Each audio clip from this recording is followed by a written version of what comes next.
Hidden Object Guru here with a guide for the McCallum fight in Vampyr.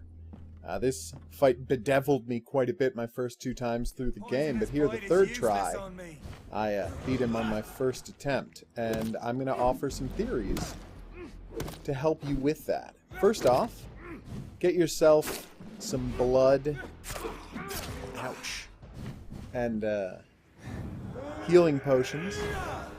And one of the two supers, either the blood-based or shadow-based super that holds him in place. You're going to want to get a couple of cheap hits in there early on to get his stamina down as low as possible. The goal here is to remember, never feed on McCallum. You want to be able to knock him down into a stun state as often as possible. Then collect a couple of free hits, get your stamina and health back, then retreat. You aren't going to be getting a lot of blood from him normally, but here's a trick for that. Level up your coagulate so that it also draws blood out of him. I get 10 or 15 every time I zap him, which is more than enough to both lock him in place, get some free hits, oof, and of course, on, yes. I'm enjoying the fight the second time I watch it.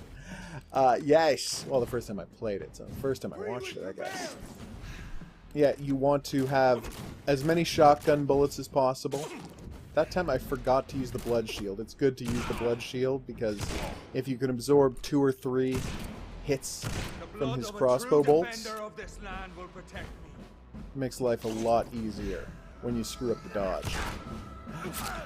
Yeah, so use all of your shotgun shells on him fairly early in the match. You want to do damage before he starts turning the entire screen into places you're not allowed to stand. Then you should have a fully leveled up revolver to help you. The genius of using this is it costs no stamina, but because he's only got half of his own stamina every time he gets back up, you can put him back down with just 3 bullets.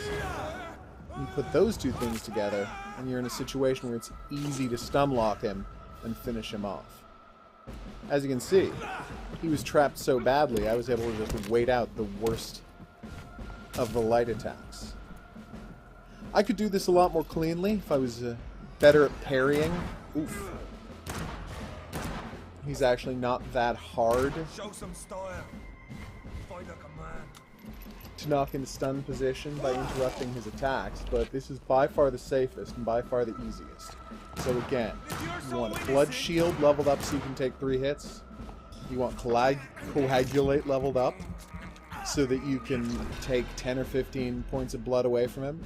And you want a super that stuns him. That's either Shadow or that's Blood Boil. With that, using this method, you should be able to beat him without too much trouble.